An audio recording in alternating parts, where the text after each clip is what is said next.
Good morning, good afternoon, and good evening, everyone, wherever in the world you may be joining us from today. My name is Francesco Del Carpio, and I am the CFL York Operations Coordinator. I would like to officially open the second session of the Business Continuity and Resilience Speaker Series, presented in partnership with the International Institute of Security and Safety Management. I would like to begin today's session with the land acknowledgement. We acknowledge and recognize that many Indigenous nations have long-standing relationships with the territory upon which our campuses are located that precede the establishment of York University. The area is known as Tkaronto and has been caretaken by the Anishinaabe Nation, the Haudenosaunee Confederacy, and the Huron-Wendat. It is now home to many First Nation, Inuit, and Métis communities. We acknowledge the current treaty holders, the Mississaugas of the Credit First Nation, and that the territory is subject to the Dish with One Spoon Wampum Belt Covenant, an agreement to peaceably share and care for the Great Lakes region. As this is an online event, and our participants may be joining from various locations, I strongly encourage you to learn about the traditional land upon which you are located. With this, I welcome our speaker and our participants from around the world. Welcome to our webinar. I will also be acting as the moderator for today's session, so I'll quickly share a little bit more of my own background. As I mentioned in the opening, I'm the operations coordinator at CFL York, where I work to support the activities and initiatives of the center in alignment with its vision, mission, and objectives. I hold a master's degree in disaster and emergency management from York University School of Administrative Studies. I'm also currently pursuing an advanced certificate in terrorism studies from the University of St. Andrews Handa Center for the Study of Terrorism and Political Violence. My areas of focus are terrorism studies and chemical, biological, radiological, and nuclear disasters, but I also have some background in business continuity and enterprise risk management.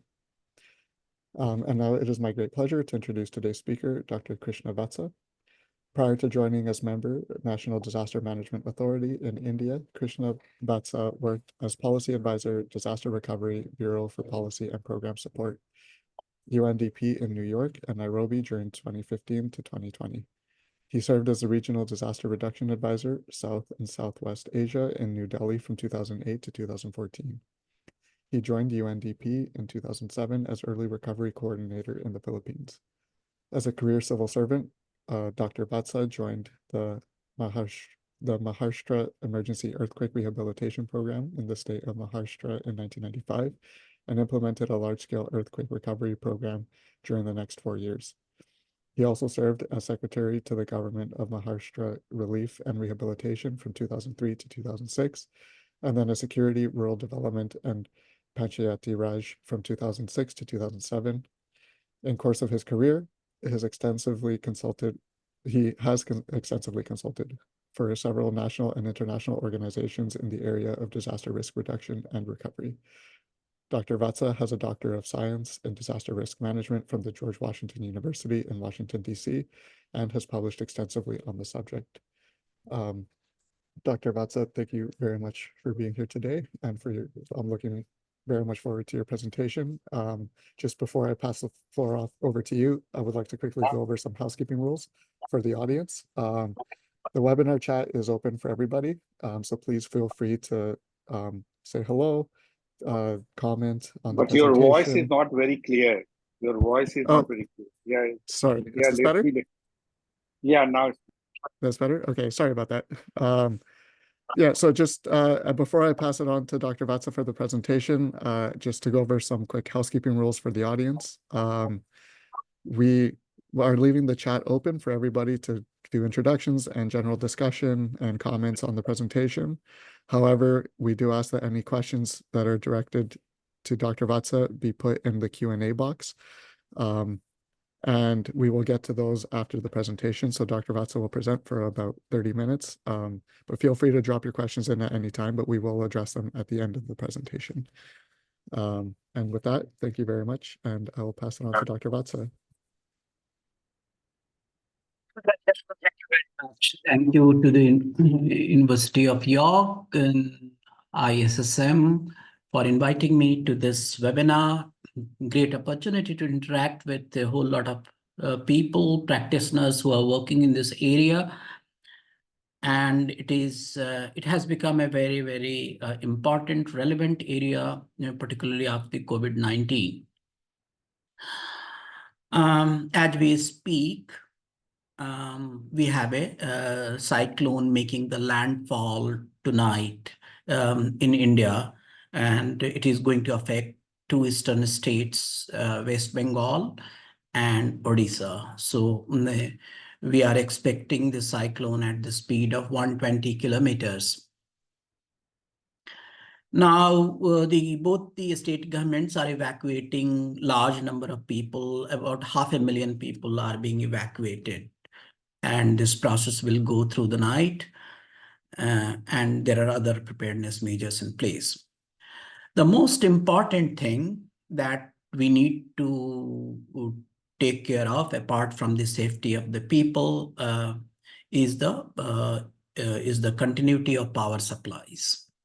How do we ensure that power supply remains uninterrupted? Because all the other services, say hospitals and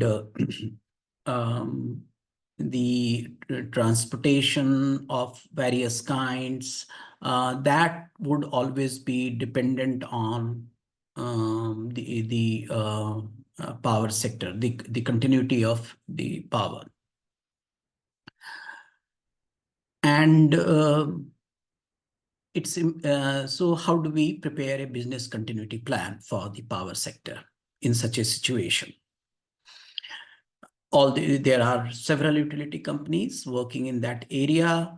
They are all concerned about not just the interruption, but also the potential loss of revenue on account of breakdown. And in the past also, it has affected the hospitals very badly. So there is an additional concern that we have a continued power supply. Now, if we have to write a business continuity plan, then the issues that we need to look at, one, the precise location of the landfall. Where exactly is the landfall happening? You cannot be absolutely precise, but you need to figure out, 5 kilometers, 10 kilometers, the area within which this landfall is going to happen. Then the second thing is the speed of the wind. Now that's very, very important, because that would determine how fragile the power supply could be. If the wind speed is very, very strong, then there is a greater likelihood of the breakdown. So you need to monitor the wind speed very carefully.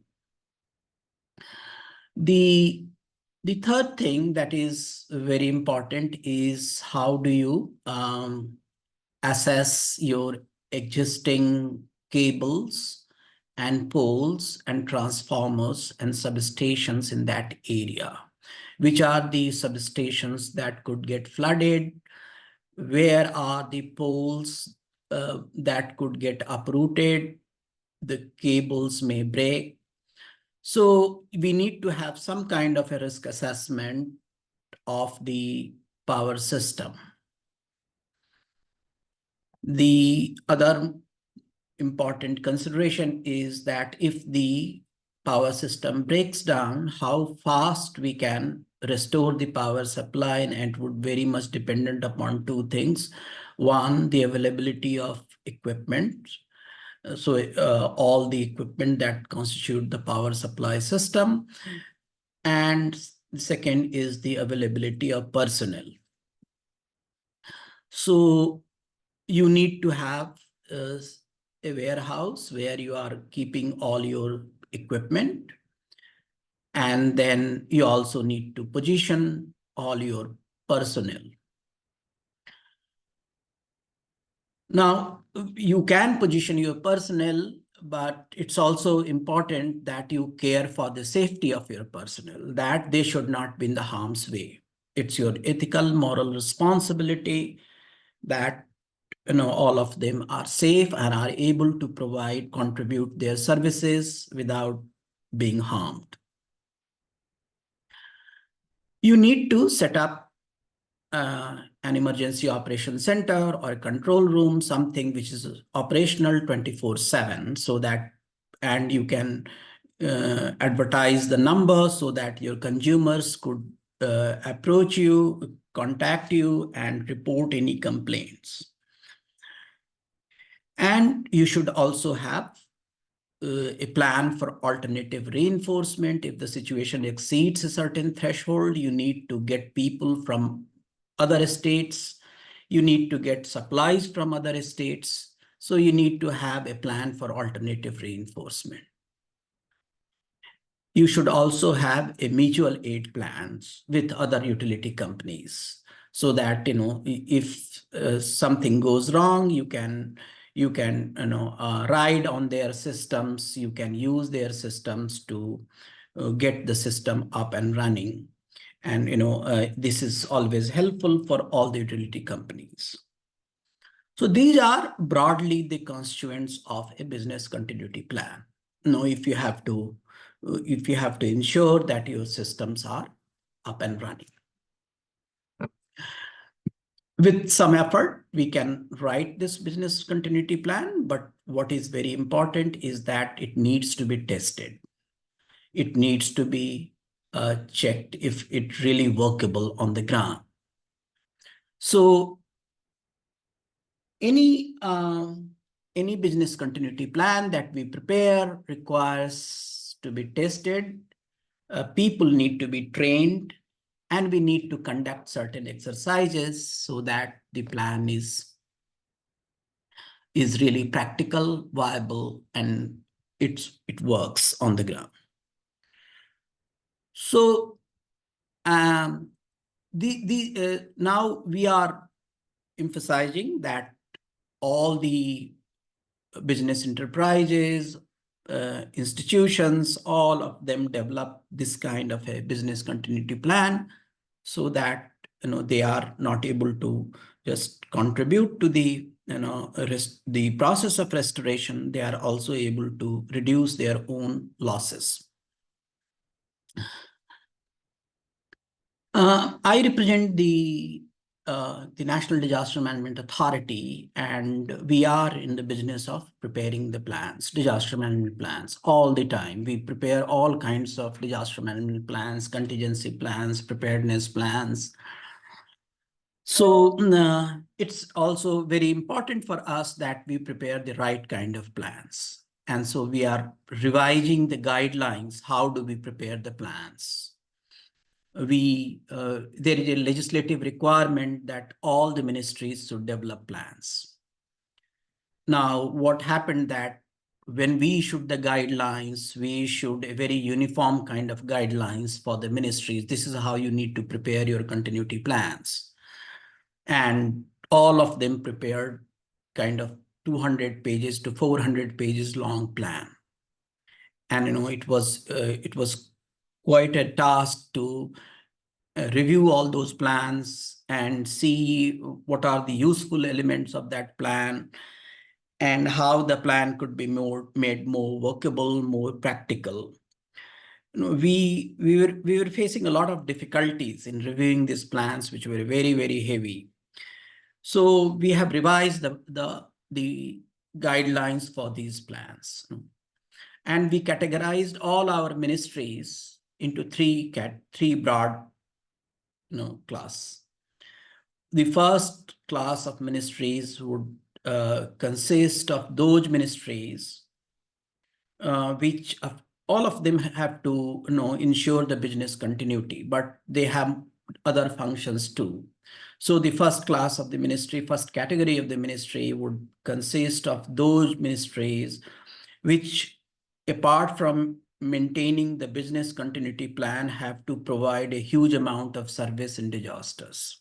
Say, for example, the Ministry of Defense. The Ministry of Defense, they need to deploy a huge amount of responders to evacuate people. So the plan, the business continuity plan for the Ministry of Defense would not just consist of ensuring their continuity, but also being able to deploy their people in difficult, adverse circumstances in very inhospitable terrains, and they should be able to do it as fast as possible. So they have legitimate disaster management functions, and they should be able to carry out. The second category of ministries is those who have to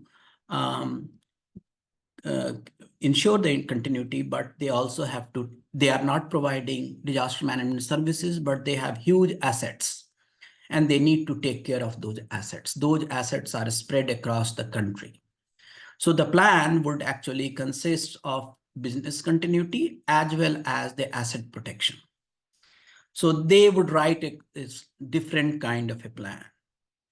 And then we have the third category where, say Ministry of Justice or a Ministry of Corporate Affairs.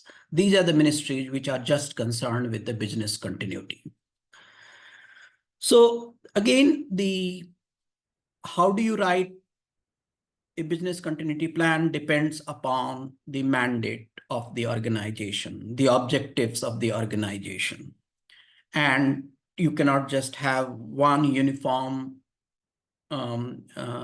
template for writing the business continuity plan.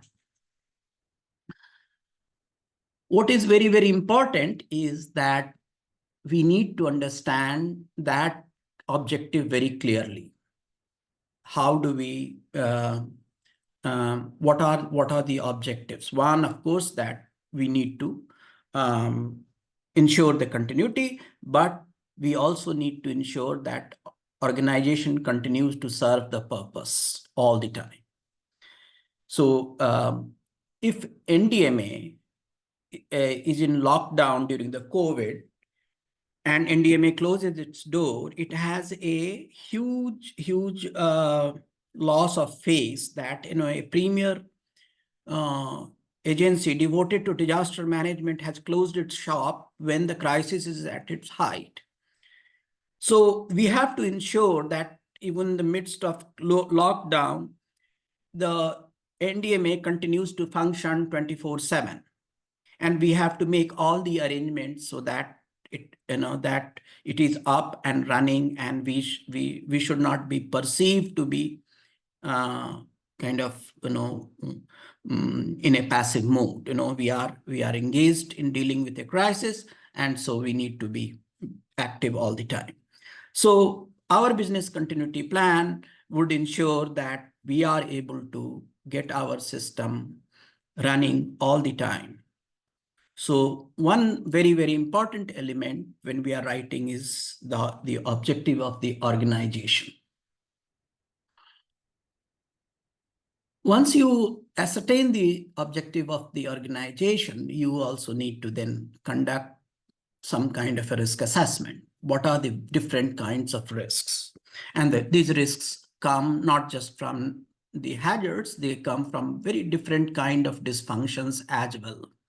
The lack of transportation, lack of personnel, people living in far-flung areas, not being able to travel to the office, breakdown of communications. So we need to ensure that our risk assessment is comprehensive. It takes care of all the important risks that could disable the organization, and we need to have a plan that responds to mitigating these risks quite well.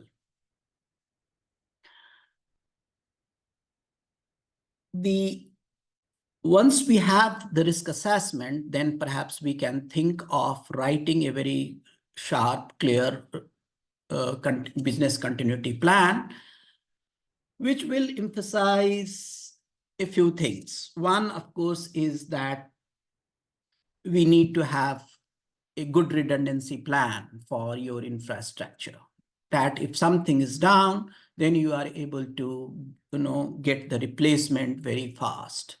So say, for example, if I give the example of NDMA, we have a huge generator, so that if power goes down, we have the generator available, and so we are never without power, and we ensure that we have enough redundancy to work without any interruption. So critical infrastructure is extremely important for business continuity, and you need to ensure that you have the plans for redundancy. You need to And when I'm referring to the critical infrastructure, it means the IT, communications, all these things, you have the backups available so that you can maintain the functionality of the system. The second most important thing is, of course, the emergency communications and coordination, how you are going to coordinate, even if you are working in different locations, even if the people are working from home, you are able to communicate with them, you are able to coordinate with various other offices so that you are very much in you are functioning, you are able to make an impression that you are up and running, and you are engaged with your internal teams, your customers, your other partners and collaborators. So the emergency communications, coordination, these are very, very important parts of the business continuity plan. We during the COVID, we set up about 9 empowered committees, because the offices were not functional and we had to ensure that everything was up and running. So for every aspect, we set up an empowered committee, and all the empowered committees were given sufficient authorization to take all the decisions. And the most important thing was that our supply chain is functioning. And this is the most important part, that we are part of some kind of a supply chain, and we should understand how to make the supply chain work. And all the impediments to the supply chain need to be addressed without any delay, so that you are able to ensure that people are not inconvenienced in any way. All the trucks were running, and all the bottlenecks that they faced on the roads were removed immediately, so that people are able to get all the supplies well in time. So all the offices need to address the issue of the continuity of their supply chains, and how do we maintain the supplies of essential goods and services. The another important aspect of business continuity plan, which I mentioned earlier also, but that needs a separate section. How do we improve the workforce preparedness and safety? People should not be harmed. People should not come in harm's way, and we should not engage in anything that would kind of jeopardize their safety and security. And we should take all possible precautions that the people are absolutely safe.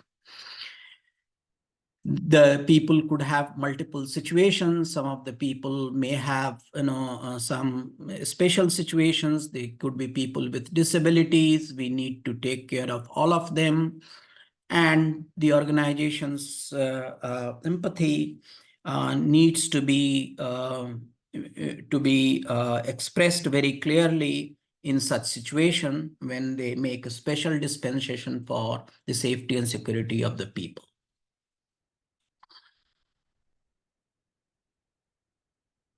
Many organizations do need to comply with certain regulations, laws, that they need to observe certain amount of supplies as backup, or certain amount of equipment as backup. They need to maintain the redundancy. This is also mandatory as per the legislation. So it's very, very important that you need to be aware of the legal requirements, and you should always be able to comply with those requirements. If the law requires that your services should be available to people in certain situations, you should ensure that you have all the provisions, all the arrangements in place that could meet the legal requirements. If there would be certain losses, definitely there would be certain disruptions, and you should also have the financial preparedness for dealing with these situations. If you have to buy a lot of equipment straight away, then you need to have the liquidity, the kind of liquidity or the kind of access to resources to buy them. You cannot say that we have run out of budget or we don't have right now any provision like that. So very, very important that you have the right amount of financial resources to engage in any procurement that is needed. You should also be able to get the risk coverage for the kind of disruptions. Insurance is very much an important part of the business continuity. And you should think of all kinds of insurance which take care of your assets, take care of your supplies, and take care of your revenues. So and finally, then you also need to think of how do we recover, and also post-disaster recovery, resilience building. That's also very much part of the business continuity plan. So you need to conduct the assessment of the losses, of the damage that has happened, and based on that, you prepare a plan and allocate resources for recovery. And of course, there your financial planning comes in very, very handy. These are some of the important elements of the business continuity plan, but you need to write it very clearly, very sharply. It's writing a plan is not. I keep reviewing the plans all the time, and I find that most of the plans are very lengthy, verbose. They are full of analytical details, which are not needed. They contain a lot of references to Sendai framework, which are not at all essential. All kinds of risk reduction jargons. The plan should be very, very precise, very business-like, very clear. It should be written in a language that is instructional. Very clear recommendation. So a plan is a document that needs to be reviewed widely. It needs continuous improvement. It needs adaptability. And the more we work on the plan and its practicality, the better it is. So this is how we understand, we follow the process of preparing the business continuity plans. And as I said, that this is something that we need to practice time and again so that we get it right, and we should make it part of the internal culture of the organization, so that they know that they have to ensure the continuity of services, the continuity of supplies, come what may. Thank you. And I would be happy to take questions. Oh, thank you so much for that presentation. That was great. It was very informative and very interesting to get that perspective from the federal agency. I'm happy to take questions from the audience, although I don't currently see any. I'll give maybe 30 seconds or so to see if any questions from the audience come in. If not, I do have a couple of questions myself that I'm happy to get the conversation going.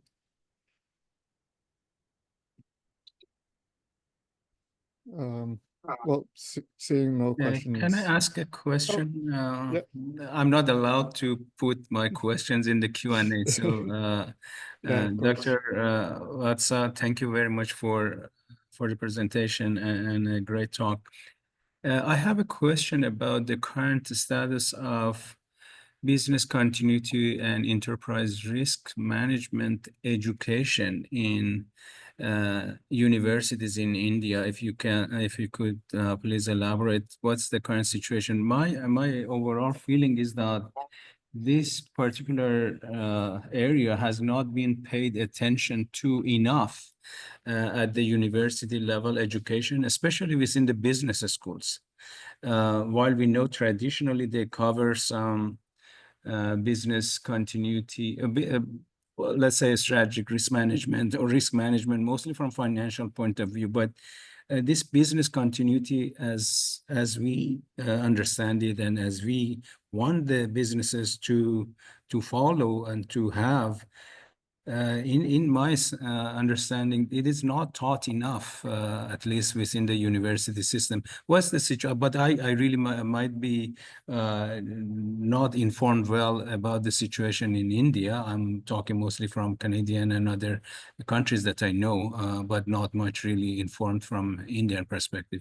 I really appreciate if you can provide more info about the current situation in India and that. What the universities offer is very much a reflection of what the practice, how the practice exists in the business sector or in the private sector, in the corporate sector. If the corporate sector is not preparing enough business continuity plans, you would see that there is not enough demand for that in academia too. But if the corporate sector is heavily engaged in the business continuity plan, I'm sure it would get reflected in the teaching and other academic activities of the business schools. So what you say is correct, but it is not really a reflection on the business education in India. It is more a reflection on how the private sector pursues these things or perceives these things. They are looking at a crisis and they manage it, through improvising and through making a set of certain interventions, but not through a well thought out business continuity plan. So I would say that developing and practicing a business continuity plan is yet to become the part of the practice of the corporate sector in India. But I would be happy to have any alternative perspective on this. Thank you.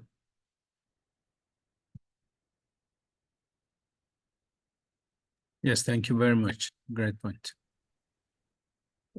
Thank you. We do have a question that's come in from the audience.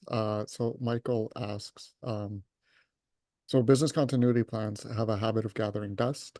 How do you make sure that they are regularly reviewed and exercised by the team?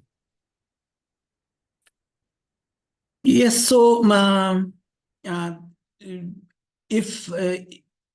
if we are one, of course, we can do it through some regulation that every 6 months we will review the business continuity plans and see that it is updated. So some kind of a standard practice, we will review our plan.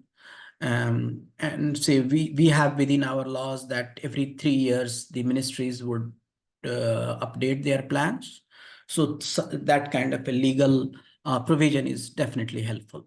The second is that if you are reviewing the plan, you would get to know that there are several aspects that need to be addressed through the emergency management culture of the company. There would be several situations in which we are called upon to deploy our resources, and we are always scrambling.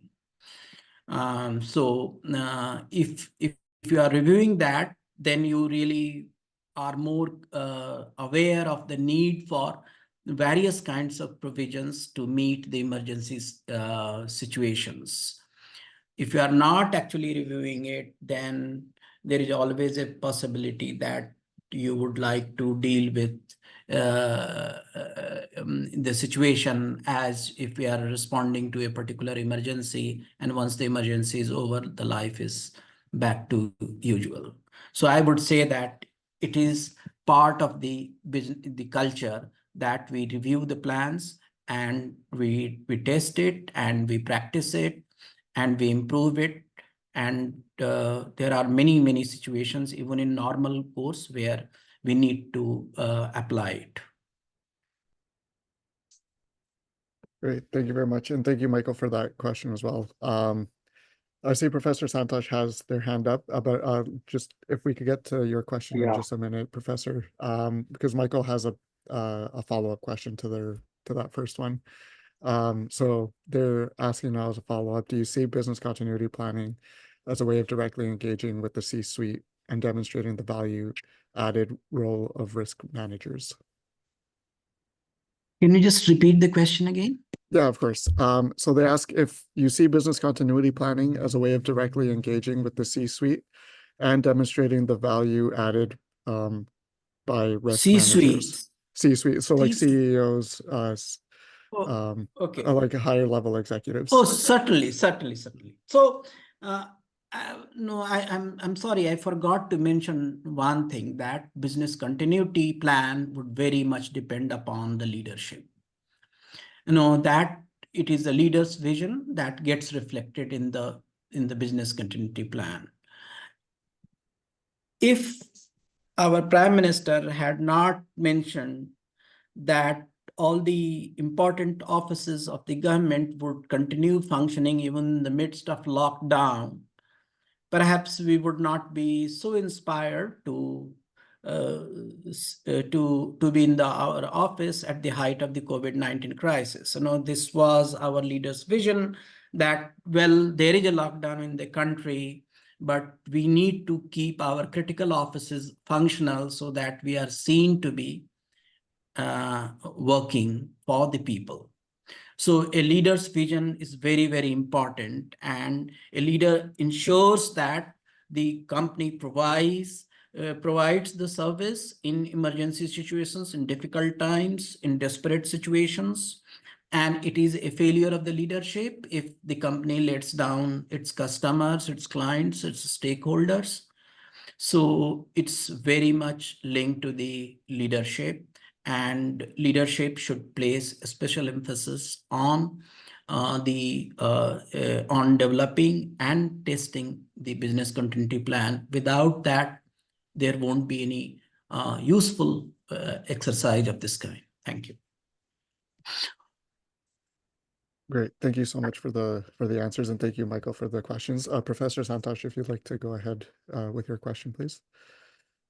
Yeah, Dr. Vatsa, just one question in terms of many of the countries now making an assessment as a quantified loss, as a post-disaster recovery planning when they are doing it. So if we go for the cumulative assessment and we say that countries are losing 2 to 100% of their GDP, many of the countries even more. So small island countries and other small economy countries, they are also losing much more. So if this loss is quantified in the business sector, normally when we do the assessment, we do a focus on government and also the public sector building, infrastructure, business loss, and so on and so forth. But if it is quantified separately for the corporate, from the insurance company or maybe from other side, corporate, if we divide into, say, 3 big corporate, that medium, and the small business, which is backbone of the supply chain. So how do you see that if this gets calculated or inducted in the whole of the this assessment program, then corporate might start thinking that we need to look at this business continuity. And once they start looking on the business continuity, definitely the university and the institution will start reflecting on that. So most of the management institution here, they talk about supply chain, but not taking big crisis into consideration, like you mentioned, various disaster situation and also the COVID-19. So whether we have a plan or kind of a thing which we see that how the corporate losses can be brought into the framework of damage assessment. so that the attention on business continuity will go, or they will keep getting money back from the insurance industry? So when we have flash floods or when we have landslides on a large scale, we see that tourism is heavily affected because the roads are not accessible. And when the tourism is heavily affected, then a large number of big hotels, they are part of the hotel chain. They also lose a lot of money. They incur a huge amount of loss. Now, we definitely need to conduct the loss assessment and see that if the tourism was disrupted for 2 months or so, what was the total loss for the tourism sector and how it needs to be supported for recovery and reconstruction. So that is one thing. It's very, very important exercise. It is now gaining momentum, and world over the people are now the governments and many specialized agencies, international agencies are conducting the assessments of losses so that there is a case for resilience. But even the hotel chains, they also have lesser footfall, and they realize the kind of setback that their accounts the losses that they incur. So it's not just through an external assessment, their internal also accounts would reflect a serious loss, because the tourist as a sector, tourism has been considerably affected. And now there are also efforts that we build resilience in certain sectors, and there are distinct efforts to build resilience. But there is also an immediate context to all this, that when you are inaccessible, when your supplies are not available, when you are not able to fulfill your mandate, then your reputation also takes a hit, that you are not actually seen as a very responsive and responsible business operator. So it's very, very important that you take all the possible measures to see that not just that your losses are reduced, but that you are able to maintain the image of a credible supplier, a credible utility provider, and the resilience efforts actually gets reflected in being a trustworthy business establishment. So Francisco, you need to address it in multiple ways. Losses are important, but equally important is the loss of your reputation, your credibility, your brand, because your services have suffered. Francisco, if you allow me to supplementary question. Of course, go ahead, please. Or if you have another person, okay. No, go ahead. Thank you. Just Dr. Vatsa, just very interesting answer which you have given. Like we say that failure of business, or maybe the loss to the business and disruption of business continuity might lead to leading to a cascading impact. And that cascading impact may be the poverty, maybe migration, or maybe unemployment. So how do you see as a connectivity and corporate responsibility to see this, that it is taken care of and not I'm saying imposing, but being concerned about these cascading impact by the corporate also?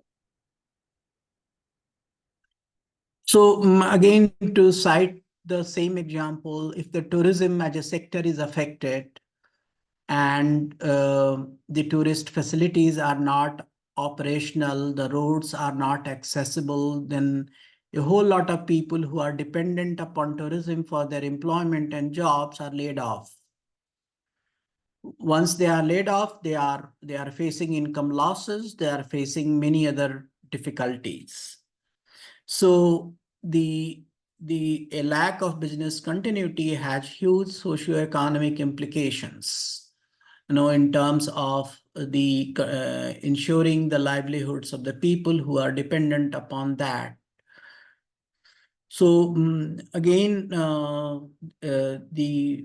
all the businesses come with the social responsibility, and a failure to discharge the social responsibility is an added loss to the business establishments. So business continuity plan is also is another is an important solution for ensuring that they discharge their responsibilities in multiple ways.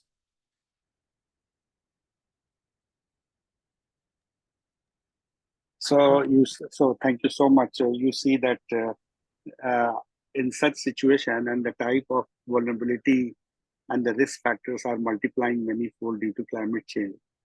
How do you see the business continuity will be looked by insurance and reinsurance companies for their own losses? So, as I said, there is a case for insurance coverage, but if if these businesses are located in fragile areas, the companies may have to pay more heavily for the insurance coverage.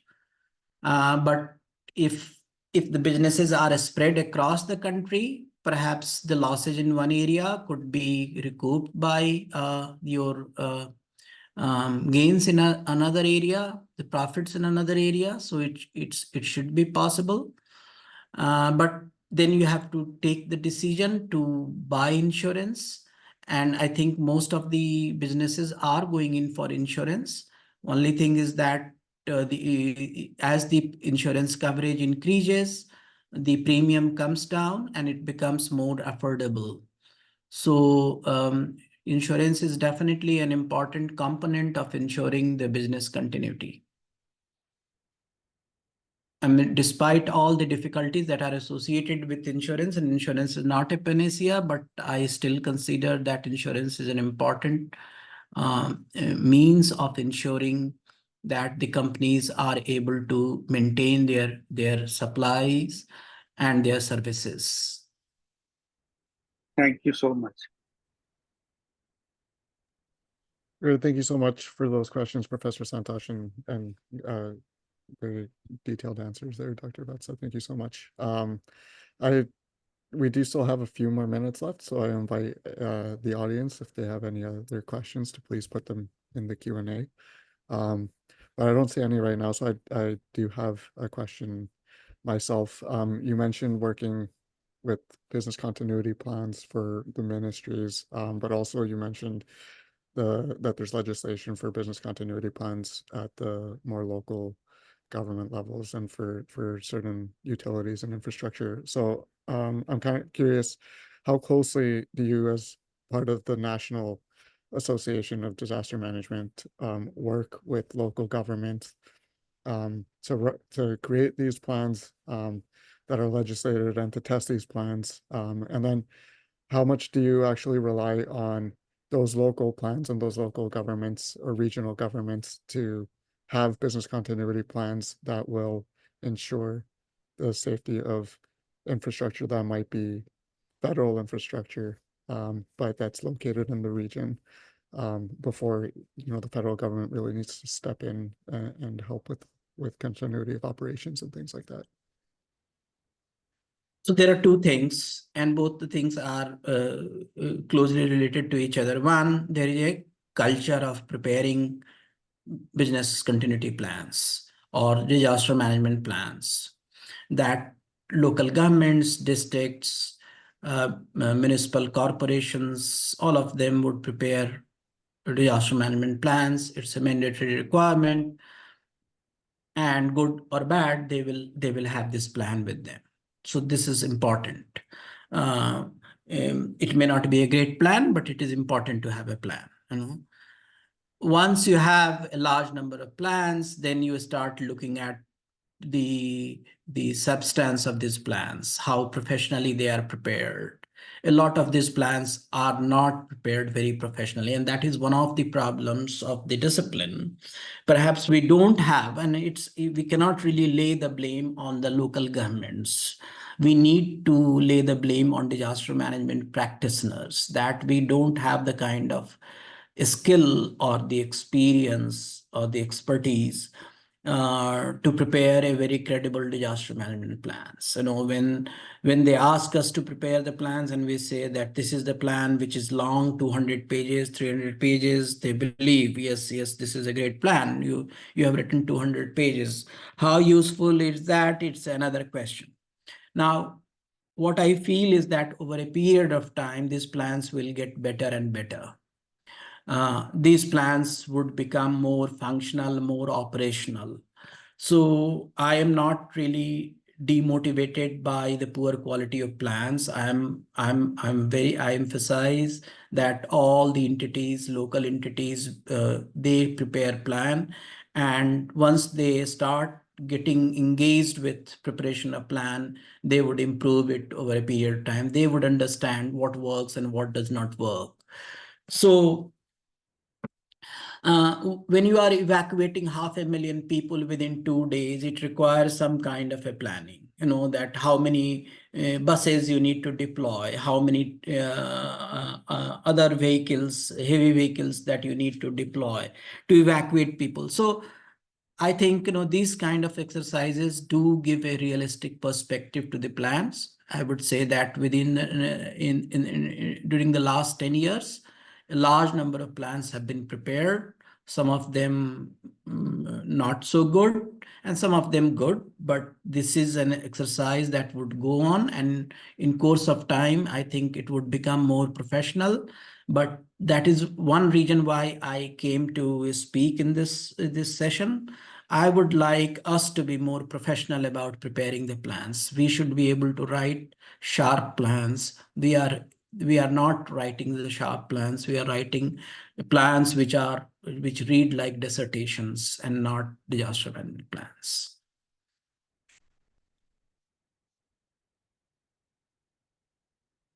Sorry, I just realized I'm muted. Thank you so much for that answer. That's great.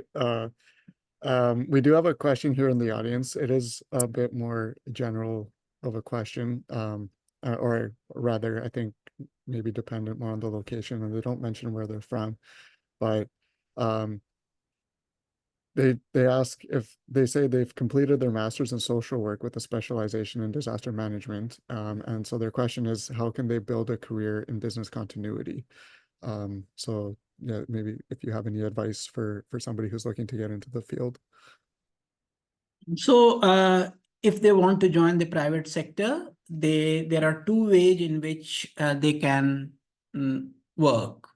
One, most of the businesses have a philanthropy section, you know, a philanthropy part through which they provide a whole lot of services. And it's always good to be part of that. And most of them also use this part to develop their business continuity plans. So when they engage disaster management professional or emergency management professionals, they use them for the community outreach activities. They use them for their philanthropic activities, but they also use them for preparing their emergency plans. So I would say that they should, and since the context of the business continuity is not very expanded, they may not engage too many people for the business continuity. But for the philanthropy part, their operations are quite elaborate and long-term. So I think my experience is this, that if they join the philanthropy part, they would be able to become part of the business continuity plans too. And that would be a more long-term engagement with the private sector. Okay, yeah, that's a great advice. Thank you so much. We do have a couple more questions. I think time will allow, so, but these may be the last two. But if anybody has follow-up questions, I'll put my email in the chat afterwards. So you can email me and I'll pass them along to Dr. Vatsa at a later time. But yes, so Michael again is asking another question here. In the private sector, the importance of business continuity can be communicated as cost versus benefit and opportunity versus loss. This is not so easy in the public sector, where it just becomes a cost imposed on constrained budgets that act as a disincentive to managers who may never see the material benefit. So how do you overcome this communication barrier in the public sector? Public sector, there is no communication barrier. The public sector is held accountable. No, so if you are failing to provide the services, if I understand the question correctly, please correct me if I'm wrong.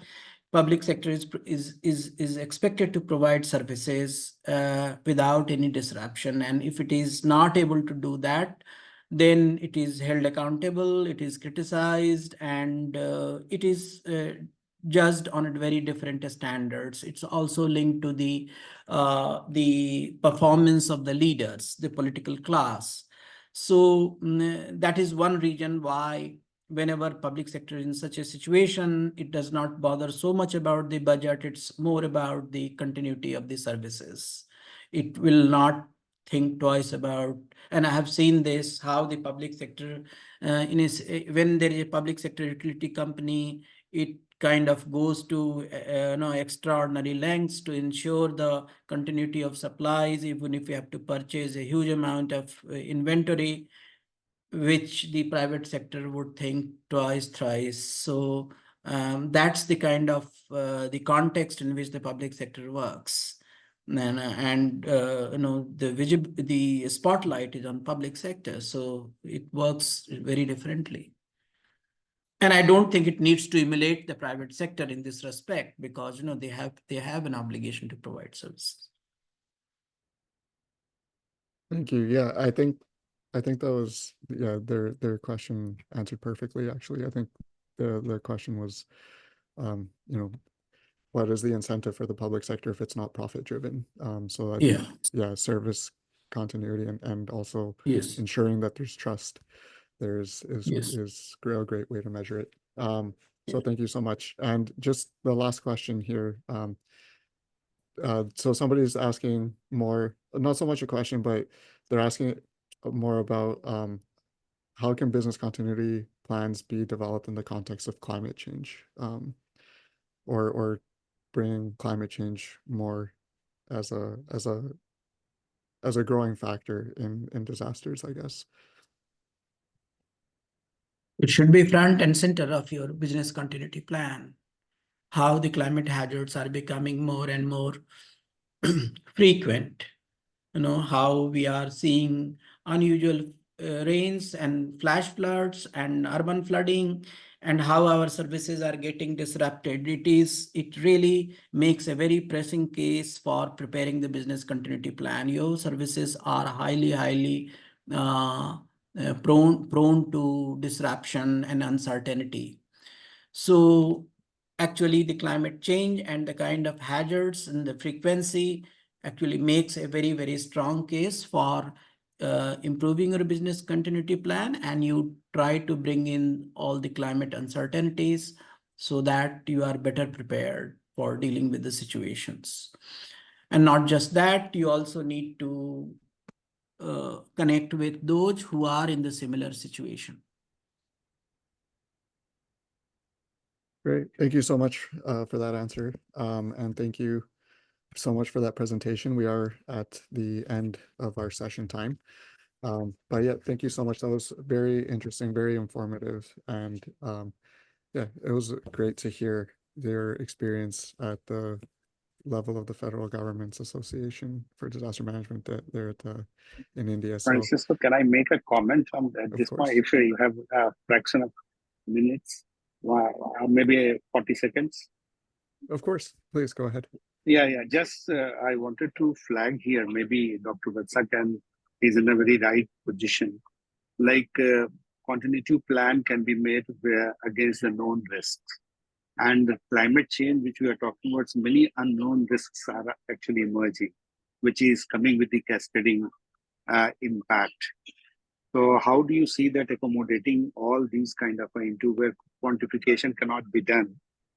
Because like say the example of UAE and this Dubai and this seeing this flood.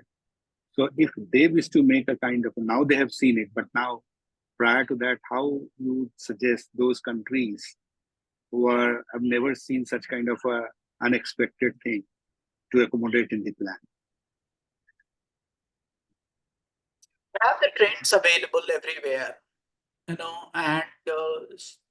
say earlier when the cyclones or hurricanes would hit, they would hit the coastal areas and affect the people who are living in coastal areas. Today, what is happening is that hurricanes and cyclones are moving inland, and they are affecting the people who are living, say, 80 miles and 100 miles away from coast. They are causing floods and significant floods and inundating people.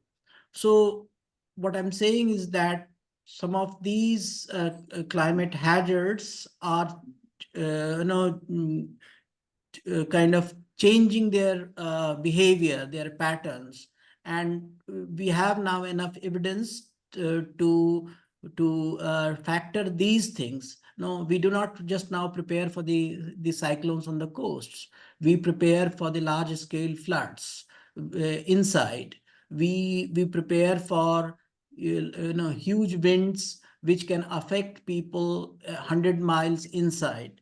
So some of these trends need to be anticipated, and that is why I said it's important to monitor the wind speed. It's important to monitor the precise location of the landfall and which are the areas that would get some storm surge, that would get the gusts of wind, and that would get the maximum impact of cyclones. So idea is to improve your overall monitoring of the situation, understanding of the risks and emerging trends that are now visible. Say the kind of hazards that are happening in the mountains, deep inside the mountains. We find it, the rock slides that are happening and the kind of instability that generates. So some of these things now we know enough about these trends, and we definitely say when we are planning for a hydel plant and there is a utility company that is actually engaged in the construction of a hydel power project, they need to factor in the rock slides, they need to factor in GLOF, they need to factor in the landslides and flash floods.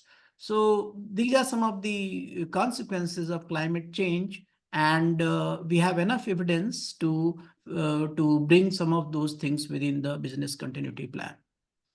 It's not unknown, it's just that we are not always relaxed. We are not always Acknowledging. Anticipating them. Yeah. All right. Thank you so much. Francisco, over to you. Thank you. Thank you so much for that question, Professor Santosh. And thank you again, Dr. Vatsa, for the great presentation. It was very insightful, very interesting. And I learned a lot. I hope our audience has learned a lot as well. So with that, I would just like to give also a thanks to our audience for being here, for taking the time to join us today, asking questions and interacting in the chat and in the Q&A. We hold these sessions for all of you, so it's always great to see that interaction and to see that people are getting value out of these sessions. I have shared just in the chat our social medias for CFAL York. So if you'd like to follow us on any of our social media, you'll see updates on all of our events. And I've also shared a link to our YouTube channel where you can find the recording of this session and all of our other sessions posted there. And the recording for this session will be up in a few hours from now.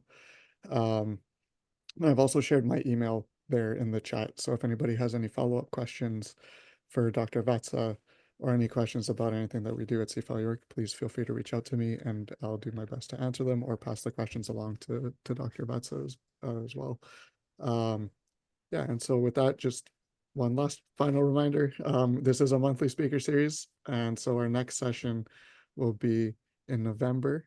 It'll be November 28th at noon Eastern time, which I believe is 9:30 in Indian Standard Time. So if that is of interest to you, please mark that on your calendar, and also please feel free to share the recording of this session or any the registration links or any of the events or posts that we share on social media. Registration for this series and all of our series are always open and free for everybody. And so with that, just one last big final thanks to you, Dr. Vatsa, and to our audience. It was a great Thank you very session. much. Thank you. I also enjoyed speaking to the audience, The global and audience. it was, yeah, it was wonderful being here. Thank you, Dr. Vatsa, from ISSM as well. Thank you very much. Thank you. Francisco, Yes. thank you. Thank you very Thank much. you, Francisco. Thank you. Thank you so much. Yes, and thank you as well, Professor Santosh, for your help organizing this series, and for IISSM support in this series. And of course, Dr. Anu unfortunately couldn't be with us here today, but I would also just like to give a big thanks to her for all of her work and support in putting this series together. Thank you. Thank you very much. Good day for you and good night. Thank you. Yes, I hope everybody has a good day or a good night. Take care. Thank you so much, and we'll see you all at the next session.